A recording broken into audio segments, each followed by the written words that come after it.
very sad to say that Canada is now out of the 2022 World Cup, having lost 4-1 to Croatia in Qatar. And while it's a very sad thing, I think that it's one that comes with mixed emotions. Of course, Canadian football fans are not happy to see Canada out, but they're not disappointed and they're still very proud of the nation itself. I am, for one. It's a difficult thing to take, especially when you lose that heavy. But Canada did not disgrace itself in this competition. It absolutely did not. And a lot of people, I know a lot of you guys on Twitter, and a lot of people in my group chats have been talking about how good Canada's been as a team. I think with a couple of more of these dual nationality players coming in, we could build something good. I read an article about this, and I might touch on it in another video because it was very touching and it spoke a lot of truth about the diversity and the ethnic diversity in the Canadian national team. But I was disappointed to go out. Really, I was. One major change to the Canada team was that Sile Larin was starting in the team. And plus and minus to that, while he's a good player inside the box, as I said before, I still would have put Jonathan David there on that side. Still, it didn't really matter, because Canada took the lead within 5 minutes of the game. Alphonso Davies ran into the box and headed the ball into the net. I believe that was Canada's first ever World Cup goal, and certainly the first goal Canada scored in 35 years in this competition. That's why it was a memorable moment, and one of the best fullbacks in the world, one of the best young players in the world getting it, you couldn't ask for anything more, really. Alphonso Davies actually changed that jersey at half-time, because he wanted that to go into the Canadian Sports Hall of Fame, I believe. He gave his other jersey to Ivan Perisic at full time when they did a jersey swap. Excellent start, and so soon that goal came. And Canada was still very good on the break. One thing you may have noticed is that Canada's a good team on the break. Buchanan made a lot of good runs and was dangerous there.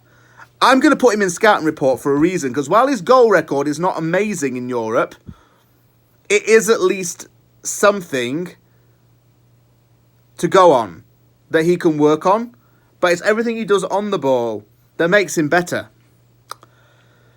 Davies made some good through balls. Johnston was in good defensive form. I thought he was a bit shaky in the first game, but Johnston improved himself.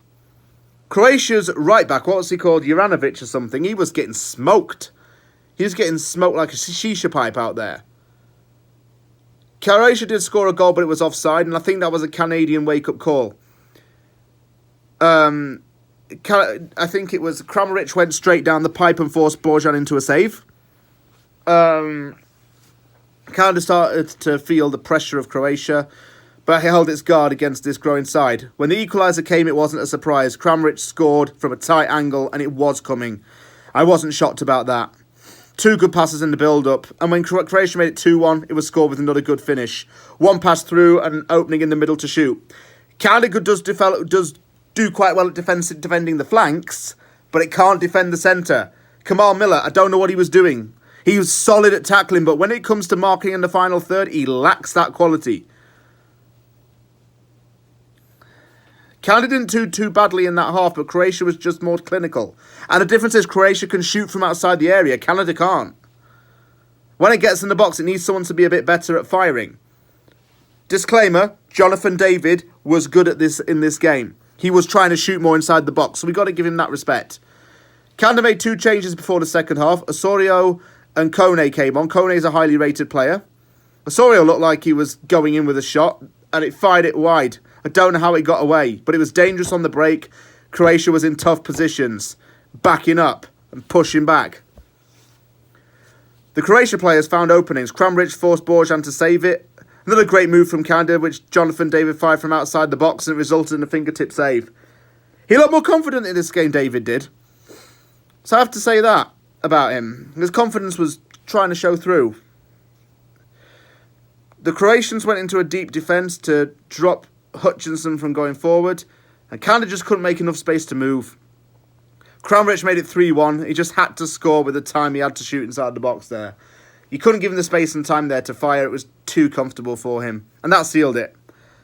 Then a little West Ham blast from the past came on. And when I say a little blast from the past, I mean a very recent blast from the past who's soon going to be in the past, because I think he's leaving the club for sure. Nikola Vlasic came on. Yeah, he still plays for West Ham. So West Ham admin, you should have included him in the number of players that were going to the World Cup. Don't just put him on the shelf and dump him. It was very end-to-end stuff. There was a double save by Borjan. 4-1 came in stoppage time. It was just bad defending and easy. Canada now has a basis to build on. I think things will be good in the future. Proud of the guys. Their head coach said we can be proud and hold our heads high. Davies says he's just going to learn from it and grow from it. He's got 4 more years to do that, so there's no rush. But Canada's looking good for itself, and I'm happy. You get a 4-year break because being the co-host of the 2026 World Cup, just go into it and get a little bit more time to improve and grow. But look, Canada's not got nothing to be ashamed of, and I hope the whole world has seen what Canada's capable of in the World Cup as well. Yeah, we've shown that we're not just a load of hockey nuts who just have ice all in the backyards and outdoor rinks. Well, some people do. It's not like that all year round. You can't really skate on an outdoor rink in the summer. Right now in the winter you can. I don't think you can play outdoor football in this though. I wouldn't anyway. You slide tackle someone, they go to the ground, they'll break the shoulder, so don't. Yeah. Sad to go out, but I was happy with the memories made.